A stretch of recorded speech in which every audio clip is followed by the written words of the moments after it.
All right, we're going to start in the west where temperatures have really come down across BC, the interior. Just southern Alberta still dealing with some heat, but temperatures are not in the 30s today for the first time in a long time.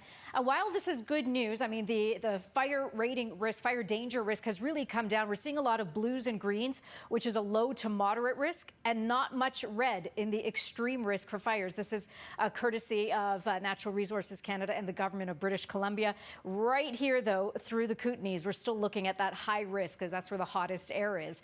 Now, the upper atmosphere is changing, so it is cool because we've got this zonal west to east flow. All of these lines are kind of west to east, but what is changing is that heat dome pushing back up into the southern parts of the prairies, southern British Columbia, and it's going to pump that warmth back in. It is also going to keep away the rain. So Vancouver had like 19 millimeters of rain. That's the only rain day for the whole month of July. They are now drying out again for at least the next 2.5 weeks. Here, it's not dry. We've got those storms that have rolled through the GTA, non-severe and weak in nature, although heavier to the north. So we've still got some lightning once you are starting to go up towards Lake Simcoe, and then the intensity has eased, although it is raining, but the intensity has eased across the southern GTA. Let's talk about heat. Heat warnings were issued this afternoon for the next couple of days here.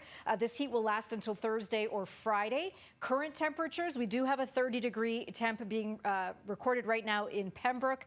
25 in Toronto, but the overnight lows, we've got some hot nights here ahead of us. Very uncomfortable sleeping weather, as I've been telling you since yesterday, right? And then we'll cool down a little bit out of the weekend.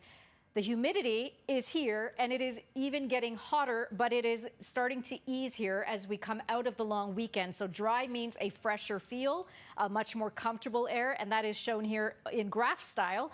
Miserable, miserable, miserable Thursday, Friday, Saturday. There it drops. That's the humidity dropping on Sunday night into Monday, and that's as the winds switch around to the northwest. Also keeping an eye on the tropics. There's a system the National Hurricane Center is watching, which could potentially head up across the Bahamas and towards Florida and the southeast U.S. So we'll be keeping an eye on that one. We're also keeping an eye. There's so much to keep an eye on. Friday, we could see some heavy rain in the morning. And then Saturday is, of course, the Grand Parade for Toronto Caribbean Carnival. Looks like rain in the morning, but it's going to dry out nicely through the afternoon with that heat and humidity continuing until late Sunday night.